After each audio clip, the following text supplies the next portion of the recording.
Sa paghahalukay ng Rappler, nalaman namin na may koneksyon ang CLTG Builders, ang construction firm na pag-aari ng tatay ni Senator Bongo sa St. Gerard Construction ng mga Diskaya. Yung pangalan ng... So, maliwanag yun, oh? May koneksyon. Sa paghahalukay ng Rappler, nalaman namin na may koneksyon ang CLTG Builders, ang construction firm na pag-aari ng tatay ni Senator Bongo sa St. Gerard Construction ng mga Diskaya. So, may connection po. Okay? May connection ang pamilya or kapamilya ni Bongo dito sa kumpanya na pag-aari po ni Diskaya. Dismaya kasi ako. So, may connection. Tapos si Bongo ngayon, todo dinay pa ang sinasabi ni Bongo. Wala naman ako, hindi naman ako nakikialam dyan, wala akong alam dyan. Oo. Expect na po natin na yung mga yan hindi po magsasabi ng totoo. Asahan po natin yan. Na palagi po silang magdi-deny. Diba? Siyempre ba naman, ikaw ba naman, sino bang tangang aamin dyan? Diba? Tuloy pa po natin. Anyway, sa hindi pa po pala nakapag-subscribe ng ating YouTube channel, meron po tayong TikTok, may Facebook po tayo, sana po yung suportahan yung ating mga social media accounts. So tuloy po tayo mga pre sa ating reaksyon sa mga bago naman nating subscribers. Ako maraming salamat po sa inyo. Ayan. Pangalan ng CLTG Builders, same sa initials si Senator Bongo, Christopher Lawrence Tesoro Go. Nag-joint venture ang dalawang kumpanya at nakakuha ng 5 proyekto sa Davao Region ng 2017 amount... Ang laki nito, 816 million. Kulang-kulang 817 million, di ba? Ang laki, pero teka lang, itong mga pera ba na to, na-apply ba doon sa mga proyekto na gagawin dapat? Yun yung tanong. Pero hindi naman po magkaka-issue ng ganyan kung talagang yung mga pera na yun nagamit sa tama, di ba? Pero wala sasakyan po yung dumami, hindi po flood control. Ha? Itibay mo, Bongo.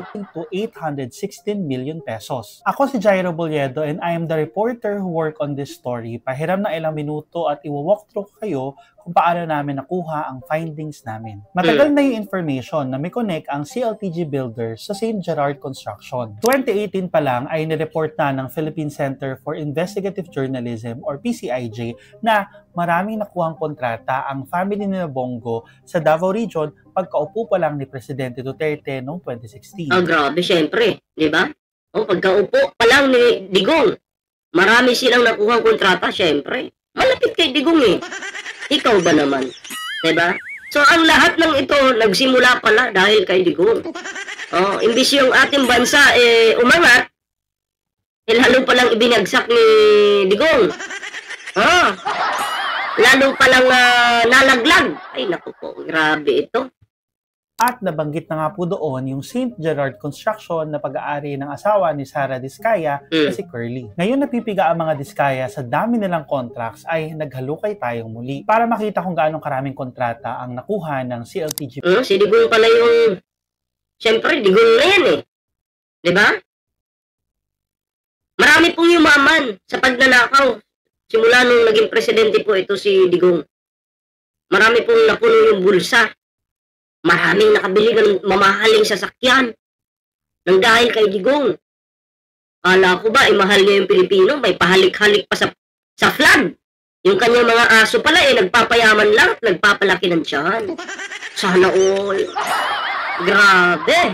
Builders at St. Gerard Construction ay pumunta ako sa DPWH website. Dito sa DPWH, pili ka lang ng region na target mo, in this case, Davao Region o Region 11.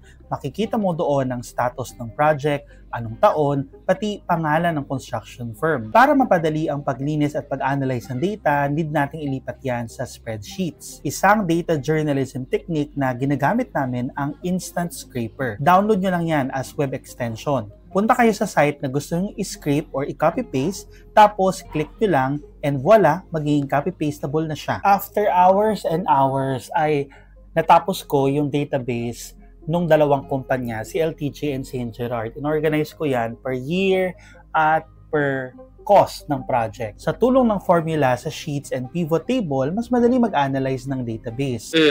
Sa computation, lumabas na nasa 352 million pesos lang ang nakuha ng CLTG Builders para sa 12 projects na nakuha nito by 2016. Pero by 2017 na makipag-partner ito sa St. Gerard Construction, umabot sa 816 million pesos ang worth of contracts na nakuha nito. Grabe! 800 million I mean 816 million. Nung hindi pa po siya nakipag-partner, itong company ng pamilya ni Bongo, ay maliit lang. Pero nung 2017, nakipag-partner na, biglang laki. Grabe. Bongo, wala ka bang alam dito? Walang alam yan si Bongo. Malinis yung pagkatao niya. Diba? Tuloy natin to. Gulat ako dun Laking pera nito. 5 projects pa lang yan ha. Heto pa, by the end of 2017, over 3 billion pesos ang nakuhang kontrata ng CLTG Builders sa Davao Region. Ibig sabihin, sa loob ng isang taon, sa unang taon ng pag-upo ni Duterte bilang presidente, humigit kumulang 2.7 billion pesos ang tinaas ng kontrata ng CLTG Builders. Grabe. Pero yung Davao, baha pa rin Siyempre, may mga tangan DDS doon, nagbibideo doon sa mga flood control. Tingnan niyo yung Davao, napakaganda. Huwag niyong i-video yung kakagawa lang sa panahon ni Pangulong Bongbong Marcos. Yung i-video niyo yung mga bulok na flood control dyan sa Davao. Bakit niyo kinakahiya? Dami. Kaya may yung Davao, pag malakas yung ulan, baha, lutang. Mga Davawin nyo nagtitiis sa baha. Pero sumisigaw pa rin sila na, luta.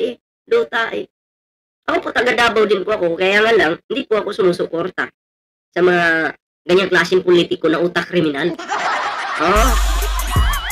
Nako, tanga na lang po yung maniniwala sa mga yan. Ito ng ganito dahil hindi lang sa St. Gerard Construction nakipag-partner ang CLTG Builders, maging sa iba pang malalaking construction firms katulad na lamang ng PW Builders at ng Relic Construction. In total, from 2016 to 2018, first 3 years yan ni Duterte bilang presidente at ni Bongo bilang special assistant to the president, nakakuha ang CLTG Builders ng 42 projects sa Davao Region, amounting to 3.6 billion pesos. 2018 lumabas yung PCIJ report tungkol sa firm ng pamilya ni Bongo. By 2019, hindi na po nagbibid sa DPWH ang CLTG Builders. Pero yung Alfrego, construction firm ng kapatid ni Bongo, active pa rin ngayon at nakakuha pa ng flood control project sa kasalukuyan from 2023 to 2024 amounting to 327 million pesos. Itong question sa so medyo bumaba siya kasi iba na yung presidente, si Pangulong Bongbong Marcos na.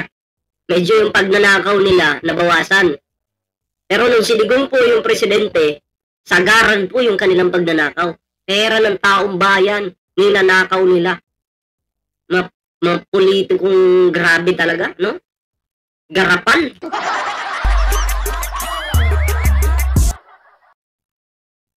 Hindi ba sila natatakot na wala naman kasi baho na hindi mabubunyag, di ba? So eto na. Naglabasan na yung mga sekreto. Tapos si Bongo, deny pa rin. Wala naman akong alam dyan sa pamilya ko. Hindi ako nakikialam dyan. Senador ka. Diba? Dapat binubusisi mo yan. Iniimbestigahan mo kahit kapamilya mo pa. Walang pamilya, pagpalpak. Drafts na nakuha ng CLTG Builders at Alfrego ang subject ng plunder at graft complaints na final ni former Senator Antonio Trillanes sa Department of Justice nitong 2024. Pending pa rin po yung mga complaints na yan hanggang ngayon. After 2018, medyo tumamlay na rin ang contracts ng St. Gerard sa Davao Region. Pero dami rin lang nakuhang projects ha. From 2016 to 2023, umabot sa 5 billion pesos ang worth of contracts na nakuha nila. Sa Davao Region pa lang po yan. Basic journalism principle, kinuha po namin ang side ni Senator Go at ng mga Diskaya for fairness. Si Senator Go ay nag-reply naman sa Rappler at nagsalita rin siya sa Senate saying na wala siyang kinalaman sa business interests ng kanyang pamilya. Yan. Wala siyang kinalaman. Ngayong na-booking na, Bongo. Alam ko magdi-deny ka ngayong na-booking na, nalaman na ng taong bayan, yung baho ng pamilya mo. Anong gagawin mo? Anong action na gagawin mo? Gisahin mo yung kapamilya mo. Mag-imbestiga ka dyan sa Senado. Diba? Pero wala pa rin gagawin yan. Diba? Wala pa rin gagawin yan. Si Bongo. Dapat iimbestigahan mo yan. Walang pamilya pag mali. Ngayon, alam mo na anong gagawin mo. Yun yung tanong. Diba? Pero wala po tayong aasahan dyan kay Bongo. Bonggang-bongga lang yung kanilang pagnanakaw. Kung Bongo siya, bonggang-bongga yung kanilang pagnanakaw. Di umano ng kanilang pamilya. Senador ka, nasa iyo na lahat ng kapangyarihan. Malalaman at malalaman mo yan. Tapos ngayon, sasabihin mo, wala kang alam. Grabe. Ng kanyang pamilya. Si Sara Diskaya naman kinonfirm sa Senado na nagka-joint venture nga sila with CLTG ng 2017. We reported about this dahil sa dami ng kontratang nakuha ng mga Diskaya sa ating gobyerno and under fire ngayon ang Diskaya construction firms nagbiding-bidingan along with other top contractors dahil sa flood control projects. May investigation ng Senate Blue Ribbon Committee at Vice Chairperson doon si Senator Go. Kaya dapat bantayan kung paano iimbestigahan ni Senator Go ang pamilya niyang nakontrata sa gobyerno at nakipag-partner sa mga Diskaya. Kung may sumbong po kayo or tips tungkol po sa flood control projects at mga contractors, please download the Rappler Communities app. So yun bistado na po ang pamilyang Bongo. Wag po tayo maniwala kay Bongo pag sinabi wala akong kinalaman dyan, wala akong alam dyan. Imposible po. Imposible po yan. Para sa akin, sa paningin ko, ako hindi naman po ako batas. Bilang isang Pilipino na lang, ang tingin ko dito kay Bongo, guilty. At sinungaling talaga. Guilty sa kanyang kasinungalingan sa publiko. Diba? Grabe talaga. Yung iba dyan, lumalangoy sa baha para lang makapasok sa trabaho. Okay? Pag hindi naman nakapasok sa trabaho, walang kakainin yung pamilya. Pag minalas-malas ka, patanggal ka pa sa trabaho dahil hindi ka nakapasok. Pero si Bongo, kanyang pamilya, nandun lang, pa-steak lang doon, pa-wine lang doon, diba? Bili ng mamahaling gamit, tapos pa-aircon lang, nasa malambot na kama, sana all. Grabe talaga, ang kapal ng mga pagmumuka. So anyway mga friend, hindi ko na po patagalin yung aking reaction, ngayong reaction dito, no? And syempre, bago po tayo magtapos, meron po tayong TikTok dyan, may Facebook po tayo, sana po inyong suportahan yung ating mga social media accounts. And syempre mga pre, kung hindi ka pa nakasubscribe sa ating YouTube channel, huwag kalimutan mag-like, share, subscribe para naman po maging updated kayo sa lahat ng mga uploads natin. So, kita-kits po tayo sa susunod na video. Ingat po kayong lahat.